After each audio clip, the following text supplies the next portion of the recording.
Manuel Quiles aquí en esta noche de viernes 7 de diciembre de 2018. Ya estamos entrando a la etapa de las vacaciones, pero oficialmente en términos educativos se viene hablando de que habrá una evaluación diagnóstica no punitiva a maestros. Y así se ha venido indicando en los últimos días. Pareciera que el tono de la evaluación es lo más fuerte, es lo más importante. Sin embargo, se está hablando también de la nueva escuela mexicana. A mí me parece que hablar de una nueva escuela mexicana implica hacer toda una recuperación de acciones que se han dejado de hacer en los últimos 38 años, 40 años.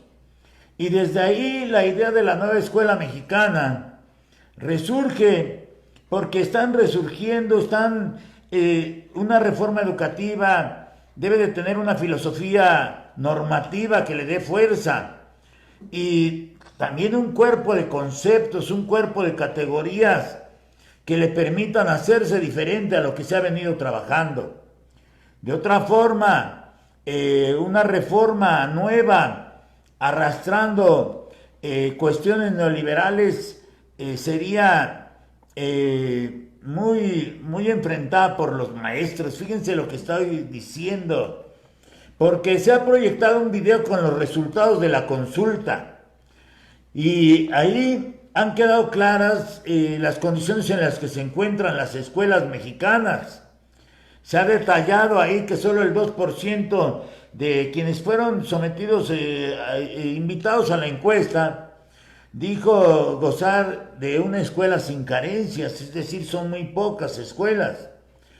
Mientras el 70% de los encuestados reportó que hay una serie de insuficiencias. Y las insuficiencias que tendrá que resolver la nueva escuela mexicana, porque la nueva escuela mexicana, desde mi punto de vista, no solamente será un edificio que tenga mantenimiento, materiales didácticos y mobiliario, sino que la escuela nueva mexicana tiene que ser un concepto. Pero en la parte material, el 70% de los encuestados ha reportado que las escuelas tienen escasez de mantenimiento, de materiales didácticos y de mobiliario. Es decir, que si nosotros vemos el problema de la escuela como una institución que se mueve en un edificio, entonces hay un rezago que ya ha observado el secretario de Educación y que lo ha dicho en algunos de los foros que se realizaron y que lo ha señalado como lamentable. Entonces lo que él ha venido diciendo en otros momentos, en los propios foros, es que hay que dignificar a las escuelas de México. Pero también así como hay que dignificar a las escuelas de México, yo diría que también a los profesores. Los profesores, porque él se ha dado cuenta que en ese periodo de julio a diciembre, es decir, de la victoria de López Obrador a la toma de posesión, se hicieron muchas acciones en educación. Se realizaron una serie de foros, se empezó hablando de una educación para el bienestar. Y así como se ha hablado de una educación para el bienestar, la consulta nacional a la que han llamado por una educación de calidad con equidad, se habla de que participaron casi 2 millones de maestros. Han de haber participado como 1.750.000 maestros. Y lo que ha revelado en esos datos es que los maestros no se oponen a la evaluación, pero lo que demandan es que no sea punitiva, ni esté ligada a la permanencia en el empleo, y así lo ha venido señalando Esteban Moctezuma Barragán. El video que se ha marcado, del que se está hablando en el título de esta videotransmisión, da una serie de datos, pero en mi video anterior, en el que he señalado hacia dónde va la reforma en educación, la obradorista, yo en mi video anterior he señalado la importancia de recuperar a los apoyos técnico-pedagógicos. Es más, creo tener la claridad de que algunos de ellos ahora en estos procesos de reforma en los últimos 6 años ni siquiera recibieron pago por su promoción. Hay maestros que me dicen que ojalá la función de apoyo técnico pedagógico sea realmente considerada en las acciones de mejora. Espero tener contacto con los ATP. Hace falta tener una idea muy clara del ATP mexicano, porque yo creo que ahí se puede partir y podemos tener fácilmente 100,000 capacitadores a través de los ATP que están en el país. Y espero tener contacto con los apoyos técnico-pedagógicos del país, con mis amigas de Tamaulipas, como la grande maestra mexicana Edith Hernández Villanueva. Y ahora se va a hablar de muchas cosas, ahora se va a hablar de las evaluaciones diagnósticas, de las evaluaciones diferenciadas por regiones. Y se va a observar que a partir de esa evaluación se tendrá que generar un proceso de mejor formación y capacitación para los profesores y, como se viene diciendo, pues alejarse de la condición punitiva y ligada al tema laboral. Es decir, la parte fuerte ahora tendrá que ser la formación y tendrá que ser la capacitación de los maestros. Y desde ahí, lo que arrojan los resultados preliminares de la consulta es que, bueno, se hicieron 4 fases y en la digital pues hubo casi 70,000 participantes. Los foros participativos en los estados, bueno, los foros en unas cuestión de suerte para poder expresar públicamente lo que cada uno de los que lo hicieron llevaba en su contenido de ponencia. Pero yo creo que hace falta ir hacia un Congreso Nacional Educativo. Creo que sí hace falta también ir a un Congreso Nacional con mucho orden. Digo con mucho orden porque también necesitan hablar los maestros. Lo que yo vi en los foros es que muchos maestros exigían tomar la palabra. Y a un foro pues se va a hablar, pero bueno, fueron muy escogidos las participaciones. Por eso los foros participativos en los estados, el diálogo social, con la encuesta de 1,700,000 personas, y las encuestas en vivienda y las casi 400,000 que se aplicaron en comunidades estudiantiles. Y ya nada más en el diálogo social, 110,000 directores y docentes ahí. Y se ha observado, dice Moctezuma Barragán, dice que él ha observado, lo ha venido diciendo porque lo decía en los foros lo que permitía era ver el conocimiento de muchos maestros.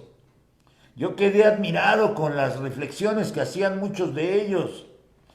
Es como para hacer muchos libros de idea, porque lo que se observó es que en los maestros hay una riqueza de conocimiento, y eso lo sostuvo varias veces el secretario de Educación Pública, porque señalaba que había encontrado y que había constatado que el Magisterio Nacional está compuesto por profesores que saben. Claro que sabemos, porque la experiencia nos da también ese conocimiento y ese saber. Y por eso las diferencias, sin ánimo de molestar a nadie. Pero los que pasamos por una escuela normal tenemos una idea diferente. La práctica que se hacía en las escuelas normales nos daba muchos elementos. Pero también nuestra intuición, ¿sí? También nuestra intuición nos daba muchas cosas.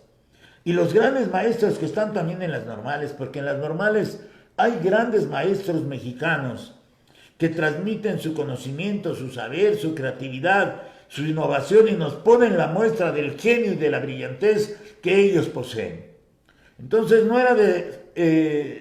era para una sorpresa del secretario señalar que ahí había muchos profesores que sabían, que están preparados y que están realmente comprometidos en cuerpo y alma con su tarea docente. Eso lo sabemos. Nosotros sabemos, no está descubriendo nada el secretario de Educación. Nosotros como maestros sabemos lo que nuestros compañeros pueden realizar en las instituciones educativas. Y lo que observo es que hay una nueva idea que es impulsar a lo que se empieza a llamar nueva escuela mexicana. La nueva escuela mexicana tendrá que atender primero a los pobres. Y si se trata de atender primero a los pobres, entonces el modelo para la educación multigrado tendrá que ser muy bien trabajado. En los maestros multigrado en el país, los que yo conozco muchos maestros, pero he tenido cercanía con las altas montañas veracruzanas, con la zona de las altas montañas. Y ellos, los maestros de las altas montañas, nos enseñan también en esos grupos multigrado, como en muchas regiones del país. Porque los maestros que atienden varios grados, e inclusive maestros que atienden las escuelas unitarias, todavía cercanas a la Ciudad de México, en los municipios conurbados de la Ciudad de México, escuelas unitarias. Y desde ahí vemos qué está sucediendo en las escuelas. Casi el 48% de los planteles más pobres en el país están atendidos por maestros multigrado. Y estos maestros multigrado, perdón, pero se la rifan diariamente. Y hay una creatividad y hay una innovación, una imaginación en ellos sorprendente. Por eso lo que está descubriendo el secretario de Educación, entre sus hallazgos, entre esos hallazgos que le da la consulta, que va a ser la base del acuerdo nacional que guiará al sector educativo en este sexenio, lo que él ve es que hay una mala percepción nacional en torno a la calidad y equidad de la educación de México. Y bueno, pues si está mal repartida la riqueza, la pobreza se concentra en unos cuantos o en unos millones, por decirlo así. Hay 60 millones de pobres en México y 20 millones de miserables. Entonces eso agrava, y se agrava sobre todo hacia el sur del territorio mexicano. Y desde ahí, ¿cómo vamos a acabar con esas brechas entre las escuelas unitarias, las escuelas rurales, las escuelas multigrado? ¿Cómo se va a fortalecer a las normales? ¿Cómo se va a trabajar en las zonas marginadas? ¿Cómo se van a construir las universidades? ¿Y cómo se van a proveer los alimentos a planteles de educación básica? Las cargas administrativas, por ejemplo, que registra el video. Es una situación crítica, la intensidad, la continuidad, la extensión de la jornada. Ellos no hablan de esos conceptos, pero yo sí hablo. Y el 84% de maestros y directores que aseguran haberla enfrentado a esa carga administrativa entre sus obligaciones. ¿Por qué tendría que llevarse trabajo el maestro a su casa? ¿Por qué no reconocer que se puede hacer un trabajo administrativo en horas extraclase? Pero que se ha pagado también. Y pues, los maestros lo han realizado. Se le ha ahorrado a los sexenios anteriores mano de obra en el uso de la tecnología, mano de obra en la captura. ¿Cuántos maestros? Bueno, todos los maestros que meten muchas horas en la captura de datos a través de las plataformas. ¿Sí? Y desde ahí, pues también hay que rescatar la educación indígena, las lenguas originarias, la educación especial. Hay que rescatarla y tendrán que surgir otras propuestas alternativas en educación. Se está moviendo muy rápido la información, por eso estoy transmitiendo. Y bueno, pues ahí van a quedar los videos. Espero que los vean, maestros. Les agradezco. Soy Manuel Quiles Cruz. Muy buenas noches.